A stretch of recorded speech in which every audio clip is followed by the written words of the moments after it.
ஒரு விஷயம் நல்லா தெரிஞ்சுக்கோங்க. இந்த இகத்துல, வெளி உலகத்துல நீங்க உழைச்சி சம்பாரிச்சு சேர்த்தாதான் எதையும் அடைய முடியும். அகத்துல ஒரு ஞான கருத்தை புரிஞ்சுட்டு அதுக்காக தவம் பண்ணி பிராக்டிஸ் பண்ணி அதுலயே உங்களை அலைன் பண்ணீங்கன்னா அடைஞ்சிட முடியும். பரத்துல பிரம்மவித் பிரம்மைவ பவதி, அதை புரிந்து கொண்டாலே தெரிந்து கொண்டாலே அதை அடைந்து விடுவீர்கள்.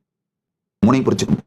இகத்தில் புரிந்து தெரிந்து உழைக்க வேண்டும், அகத்தில் புரிந்து சாதனை புரிய வேண்டும், பரத்தில் தெரிந்து கொள்ளுதல். பிரம்மவித் பிரம்மைவ பவதி. நம்முடைய உபனிஷதத்துல, வேதங்களிலும் உபனிஷதங்களிலும் ஆகமங்களிலும் புராணங்களிலும் காலத்தை பற்றி நம் முன்னோர்கள் செய்து வைத்திருக்கின்ற மிக தெளிந்த சத்தியங்கள், அந்த காலத்தை பற்றிய மிகப்பெரிய சத்தியங்களை நம்ம முன்னோர்கள் வெளியிட்டிருக்காங்க. 10,000 வருஷத்துக்கு முன்னாடி ரொம்ப தெளிவா டைம் டைலேஷனை பத்தி நம்முடைய முன்னோர்கள் கொடுத்திருக்கிற டீட்டெயில்ஸ் புராணங்கள்ல சற்றே புரிந்து கொண்டீர்களானால் தெரிந்துவிடும் 3 விஷயம் புரியுங்க. நம்முடைய புராணங்கள் சத்தியங்கள். அவைகளை உள்வாங்கி புரிந்து கொண்டு வாழ்ந்தால் நம் வாழ்க்கை மிகப்பெரிய வாழ்க்கையாகிவிடும்.